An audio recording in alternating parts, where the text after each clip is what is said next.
Hi മക്കളെ, എല്ലാവർക്കും സുഖമല്ലേ? നമ്മൾ മലയാളത്തില് രണ്ട് ചോദ്യങ്ങളുടെയൊക്കെ ഉത്തരമൊക്കെ വിശകലനം ചെയ്തായിരുന്നു. ഇന്നിപ്പോ നിങ്ങളുടെ ഫ്രണ്ടിൽ വന്നിരിക്കുന്നത് എങ്ങനെ ഒരു പത്രവാർത്ത തയ്യാറാക്കാം എന്നുള്ളതിനെ കുറിച്ച് പറയാൻ വേണ്ടിയിട്ടാണ്. പത്രവാർത്ത തയ്യാറാക്കാൻ വേണ്ടിയിട്ട് നമുക്ക് ഒരു ഫോർമാറ്റ് ഉണ്ട്. അതിന് പറയുന്ന പേരാണ് ഇൻവെർട്ടഡ് പിരമിഡ്. ഇൻവെർട്ടഡ് പിരമിഡ് എന്ന് പറഞ്ഞു കഴിഞ്ഞാൽ ഏറ്റവും പ്രധാനപ്പെട്ട കാര്യം ആദ്യം എഴുതുക. ഫസ്റ്റ് പാരഗ്രാഫിൽ ഏറ്റവും പ്രധാനപ്പെട്ട കാര്യം എഴുതുക.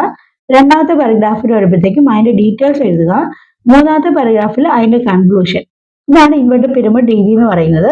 അപ്പൊ ഇൻവെർട്ടഡ് പിരമിഡ് രീതി എഴുതുമ്പോഴത്തേക്കും നമ്മൾ ഉത്തരം കൊടുക്കേണ്ട ഏതാനും ചില ക്വസ്റ്റ്യൻസ് ഉണ്ട്. അതിന് പറയുന്ന പേരാണ് 5Ws and 1H. 5Ws and 1H എന്തൊക്കെയാന്ന് പറയാം. ഒന്നാമത്തേത് വേർ, എവിടെ സംഭവിച്ചു. അടുത്തത് വാട്ട്, എന്ത് സംഭവിച്ചു. വെൻ, എന്ന് സംഭവിച്ചു. പിന്നെ ഹു, ആരൊക്കെയാണ് അതിൽ ഇൻവോൾവ് ആയിട്ടുള്ളത്. വൈ, അടുത്ത ഹൗ. അങ്ങനെ ഈ ഇത്രയും ചോദ്യങ്ങൾക്കുള്ള ഉത്തരമായിരിക്കണം നിങ്ങളുടെ പത്രവാർത്ത എന്ന് പറയുന്നത്. പിന്നെ എഴുതുമ്പോഴത്തേക്കും ആദ്യം ഒരു തലക്കെട്ട് കൊടുക്കണം. ആകർഷകമായിട്ടുള്ള തലക്കെട്ടൊന്നും പറയുന്നില്ല, പക്ഷെ ആൾക്കാർക്ക് മനസ്സിലാവുന്ന, ഒറ്റ വായന തന്നെ മനസ്സിലാവുന്ന രീതിയിലുള്ള തലക്കെട്ട് കൊടുക്കണം.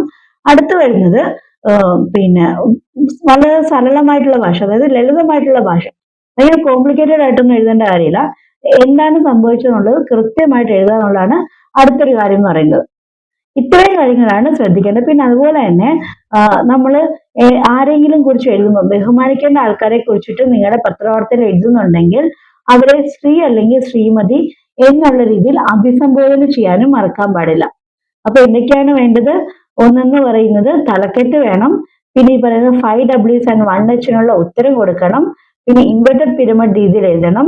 അതുപോലെ തന്നെ നമ്മൾ ബഹുമാനിക്കേണ്ട ആൾക്കാരെ ബഹുമാന സൂചകമായിട്ടുള്ള പ്രയോഗങ്ങൾ വേണം. ശ്രീ അല്ലെങ്കിൽ ശ്രീമതി അങ്ങനെയുള്ള പ്രയോഗങ്ങൾ വെച്ചിട്ട് വേണം നമ്മൾ അഭിസംബോധന ചെയ്യാൻ.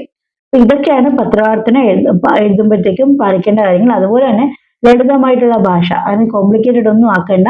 വളരെ ലളിതമായിട്ട് സാധാരണക്കാർക്ക് പോലും മനസ്സിലാകുന്ന രീതിയിൽ വേണം പത്രവാർത്ത തയ്യാറാക്കാൻ. അപ്പൊ എല്ലാവർക്കും മനസ്സിലായെന്ന് വിചാരിക്കുന്നു. അടുത്ത വീഡിയോ ആയിട്ട് കാണുന്നവരെ ബൈ ബൈ.